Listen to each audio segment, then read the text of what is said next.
கச்சத்தீவு விஷயம் முதற்கொண்டு அவர் பேசியிருக்காரு. அதெல்லாம் அப்படி கேட்கும்போது நீங்க சூப்பர் கேள்வி ப்ரோ. அட்லீஸ்ட் நீங்க கேட்டீங்க கச்சத்தீவு மேட்டர்ல வர கச்சத்தீவு மேட்டர் ஒரு பிரச்சனையே இல்ல ப்ரோ. சீரியஸா சொல்றேன், அசால்ட்டா சால்வ் பண்ணிடலாம். இங்க நம்ம ஒழுங்கா எடுக்காததுக்கு ரெண்டு விஷயம் சொல்றேன். 1974 பார்டர்ஸ் பிரிக்கிறாங்க. இந்தியாவோட ஓரத்துல இருக்கிற பார்டர்ஸ் பங்களாதேஷ், ஸ்ரீலங்கா, அதுல பிரிச்சதான் கச்சத்தீவு. அதே மாதிரி நீங்க வந்து இதுக்கு போனீங்க வச்சுக்கோங்க, பங்களாதேஷ்க்கு வெஸ்ட் பெங்கால் பங்களாதேஷ் பிரிக்கும் போது தஹர்கிராம் அகர் போட்டா பங்களாதேஷ்னு ஒரு இடம்.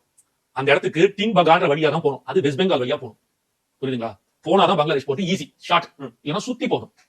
அப்ப வந்து கேட்கறாங்க, ரொம்ப பெருசாலாம் கிடையாது, தீவுலாம் கூட இல்ல, வெறும் 176 மீட்டர் தான். 68 அடிக்கு 68 மீட்டருக்கு 68 175 into 65 மீட்டர்ஸ் தான் அந்த இடமே. அவங்களுக்கு கொடுக்க வேண்டிய இடம் என்ன.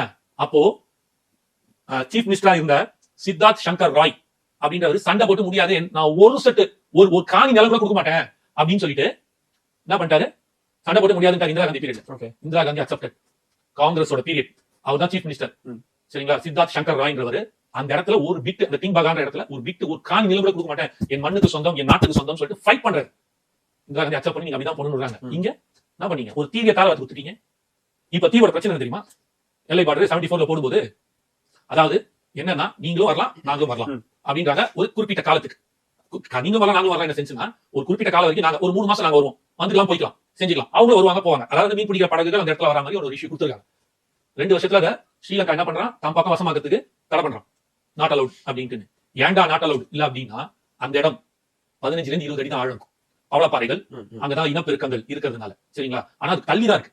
இது அதுல தள்ளி வருது, ரொம்ப பக்கத்துல கிடையாது, கொஞ்சம் தள்ளிதான் இருக்கு. இது ஜஸ்ட் ஒரு 15 to 20 மீட்டர்ஸ் ஆழம் இருக்கிற ஒரு பே, ஒரு பார்க் பே மாதிரி இருக்கு. ஒரு பார்க்கிங் எப்படி பே இருக்கும் அந்த மாதிரியான இடம் தான் அது. சரிங்களா? அந்த இடத்துல வந்து பாட்டம் ட்ராலிங் ஒன்று இருக்கு. பாட்டம் ட்ராலிங்னா என்னன்னா, அடி இது வரைக்கும் கடல் வரைக்கும் போயிட்டு சின்ன சின்ன மீன்கள் இருக்குல்ல, அந்த துடுப்புன்னு போடுவாங்க. அந்த துடுப்புகள் போட்டு அதுல துடுப்புகள் அது கம்பி மாதிரி இருக்கும், பழைய மாதிரி கொக்கிகள், அதுல போட்டு எடுக்கிறது. That is not banned in India. நமக்கு நம்ம மீனவர்களுக்கு அதுக்கு அந்த வலை, அந்த இந்த வலை போட்டு எக்ஸாக்ட் டேர்ம்ஸ் அந்த வலையோட நேம் நமக்கு தெரியல. மேபி நெக்ஸ்ட் டைம் கண்டிப்பா கேட்டு சொல்றேன். அதுல இருந்து எடுப்பாங்க. அந்த தூண்டில் போட்டு வரைக்கும் உள்ள போய் எடுக்கலாம். அந்த மாதிரியான வருது. அது ஸ்ரீலங்கால தடை செய்யப்பட்ட ஒரு விஷயம். அந்த பிஷிங் செய்யக்கூடாது ஸ்ரீலங்கால. இந்தியால செய்யலாம். அப்ப என்ன பண்றாங்க, காலங்காலமாக சின்ன போட், பெரிய போட் எடுத்துக்கிறவங்க எங்க போலாம்னா டீப் சி பிஷிங் போலாம். இவனால டீப் சி பிஷிங் போக முடியாது. அப்போ இந்த இஷ்யூ ஒன்று இருக்கு. அவன் தடை செஞ்சுட்டான். நம்ம பசங்க போய் எடுக்கும்போது நான் தடை செய்யப்பட்டதுல நீ பண்றேன்னு சொல்லிட்டு இன்டர்நேஷனல் ரூல் இருக்குல்ல, எல்லை தாண்டிய ஒரு சட்டத்தை மீறான்னு சொல்லிட்டு போட் அபகரிக்கிறான், நம்ம மக்கள் அரெஸ்ட் பண்றான். இதுதான் ஃபர்ஸ்ட் பிரச்சனை. புரியுதுங்களா? இந்த பிரச்சனையை தீக்கணும்னா we should have a trading treaty with Sri Lanka. Trading treaty first. ரெண்டாவது, நாங்க தான் உங்களுக்கு வந்து கச்சத்தீவு மீட்டு கொடுத்தோம். ஒண்ணு இது பிஓகே, எல்ஓகே, எல்ஐகே அப்படின்னு நம்ம பிரிக்கிறோம்ல. Pakistan occupied Kashmir, IOK India occupied Kashmir, அதே மாதிரி சைனால இருக்குல்ல, அந்த மாதிரி இந்த இடத்த காமன் பிளேஸா மாத்தணும். நானும் வந்துட்டு போவேன், நீயும் வந்துட்டு போ, 2 பேரும் போவோம் அப்படின்ற ஒரு தடை ஒரு காலத்துக்குள்ள வரணும். இதை தாண்டி இப்ப நம்ம சொன்னோம்ல டீப் ஃபிஷிங், இது வந்து பாட்டம் ட்ராலிங்.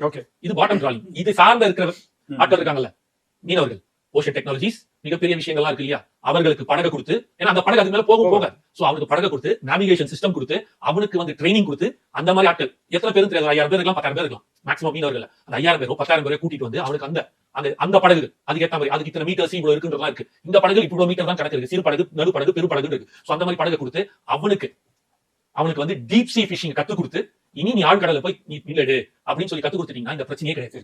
இவ்வளவு டெக்னிக்கலான விஷயங்களோட தான் விஜய் வராரா? எடுத்ததுமே ஏனோ தானோ பேசாம அந்த சார் அவர் டெக்னிக்கல் விஷயத்துல வராரு. நான் சொல்லி நான் முட்டுல இவ்வளவு பேசுனீங்களே, நான் சொல்ல வரல. இந்த கச்சத்தீவோட பிரச்சனை தான் இது தீர்க்க முடியுமா? தீர்க்க முடியும் சார். சாதாரண காமெண்ட் சார், சும்மா படிச்சவன் சார், உட்காந்து என் நாடு நல்லா இருக்கணும்ன்றதுக்காக நான் போயிட்டு என்ன பிரச்சனைன்னு தேடி பார்த்து கண்டுபிடிச்சு எடுக்க என்னால முடிஞ்சிச்சுன்னா ஒரு அரசாங்கத்தால முடியாதான் என்னோட கேள்வி. எண்ணம் தேவை. அந்த எண்ணம் அவர்கிட்ட இருக்கு. புரியுதுங்களா? அந்த எண்ணம் அவர்கிட்ட இருக்கு. ஆனா விஜய் நான் எனக்கு பாக்குற வாய்ப்பு கிடைச்சா, நாளைக்கு முதலமைச்சரானா ஒரு வேலை உட்காந்து நான் போய் பேசுறதுக்கு வாய்ப்பு கிடைச்சுன்னா கண்டிப்பா அவரே கேட்பாரு. இல்லனாலும் ஆனந்தன் கிட்டயோ எப்படியோ விஷயத்தை கொண்டு போய் சேர்த்தனா இதுக்கு தீர்வு காண்பார் நம்புறேன். இந்த தீர்வு இவங்க காண மாட்டாங்கன்னு நான் சொல்றேன்.